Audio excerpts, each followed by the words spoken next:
नमस्कार, मी सिद्धेश ताकवले आणि आपण पाहताय जय महाराष्ट्र बुलेटिन मध्ये आपल्या सगळ्यांचं स्वागत। बुलेटिनच्या सुरुवातीलाच बातमी आहे भारतरत्न डॉक्टर बाबासाहेब आंबेडकरांच्या जयंती संदर्भातली।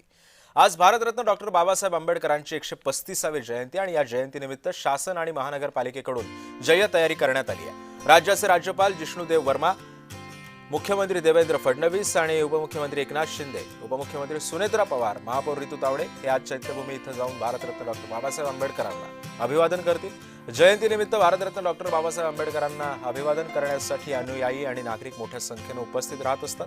त्यामुळे चैत्यभूमी आणि राजगृह या अनेक ठिकाणी अनुयायांसाठी विविध प्रकारच्या नागरी सेवा व सुविधा उपलब्ध करून दिल्या जातात।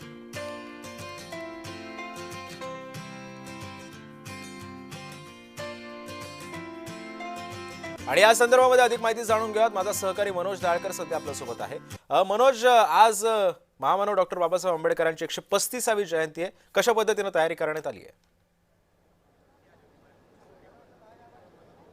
बरोबर सिद्धेश, आपण मित्र डॉक्टर बाबासाहेब आंबेडकर यांची 135वी जयंती आणि 135व्या जयंतीनिमित्त शासन आणि महानगरपालिकेकडून मोठी तयारी करण्यात आलेली आहे। कारण की चैत्यभूमी दादर येथे मोठ्या संख्येने अनुयायी आणि आपण बघितले अनुयायी या ठिकाणी येत असतात अभिवादन करण्यासाठी। तसंच आपण या ठिकाणी बघितलं मुख्यमंत्री देवेंद्र फडणवीस, राज्यपाल विष्णुदेव वर्मा आणि उपमुख्यमंत्री एकनाथ शिंदे, उपमुख्यमंत्री सुनेत्रा पवार हे देखील या ठिकाणी येणार आहेत। आणि या ठिकाणी आपण बघितलं 9:30 वाजता या ठिकाणी अभिवादन करणार आहेत। पण आपण या ठिकाणी बघितलं जय तयारी ही करण्यात आलेली आहे। मी माझ्या कॅमेरामॅनला सांगेन, या ठिकाणी आपण बघितलं या ठिकाणी चैत्यभूमीच्या परिसरामध्ये भव्य मोठा मंडप हा बांधण्यात आलेला आहे। आणि त्या ठिकाणी आपण बघितलं सर्व जे नेते येणार आहेत, म्हणजे राज्यपाल असतील, मुख्यमंत्री असतील, उपमुख्यमंत्री असतील, या ठिकाणी भाषण करणार आहेत। आणि त्यानंतर आपण बघितलं विद्युत रोषणी या ठिकाणी करण्यात आलेली आहे। तसंच आपण बघितलं स्तंभाला या ठिकाणी फुलांच्या आरसानी सजवण्यात आलेला आहे आणि संपूर्ण परिसर आपण या ठिकाणी बघितलं तर फुलांच्या आरसानी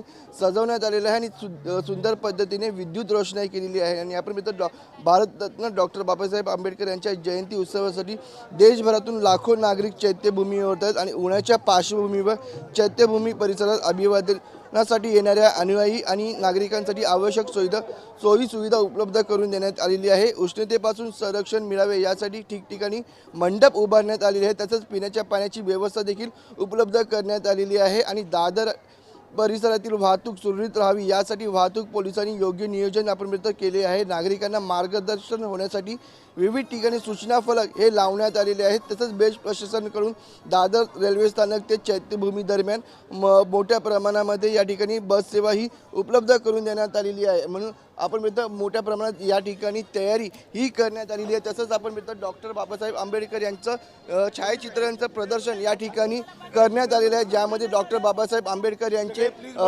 फोटो आहेत जुने ते या ठिकाणी लावण्यात आलेले आहेत। त्यांचे सर्व या ठिकाणचे ते आपण बघू शकता फोटो हे लावण्यात आलेले आहेत। आणि फोटोमधून डॉक्टर बाबासाहेब आंबेडकर यांची माहितीही देण्यात आलेली। या ठिकाणी पोलिसांकडून आपण बघितलं अडवणूक करण्यात येत आहे, या ठिकाणी जाऊ देत नाहीये। पण या ठिकाणी आपण बघितलं पोलीस ही तयारी जी करण्यात आलेली आहे आणि त्यामध्ये करण्यात आलेली आहे। सिद्धेश, नक्कीच मनोज, आपण बघतोय की पोलिसांवरती सुद्धा काहीसा ताण आहे, माध्यमांना सुद्धा आतमध्ये सोडलं जात नाहीये, मात्र ही तयारी करण्यात आलेली आहे। साधारण किती वाजेपर्यंत मुख्यमंत्री आणि उपमुख्यमंत्री चैत्यभूमीवरती येतील?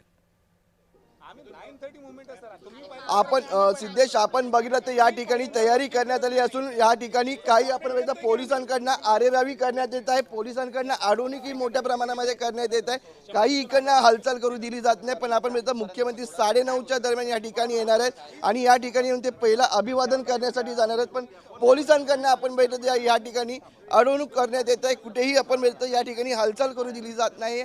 आणि राज्यपाल देखील या ठिकाणी 9:30च्या वेळेस येणार आहेत आणि उपमुख्यमंत्री एकनाथ शिंदे, सुनेत्रा पवार हे देखील 9:30च्या दरम्यान अभिवादन करण्यासाठी चैत्यभूमीवरती येणार आहेत आणि त्यानंतर ते या ठिकाणी भाषण करणार आहेत। सिद्धेश, नक्कीच धन्यवाद मनोज, तुम्ही दिलेल्या सविस्तर माहितीबद्दल।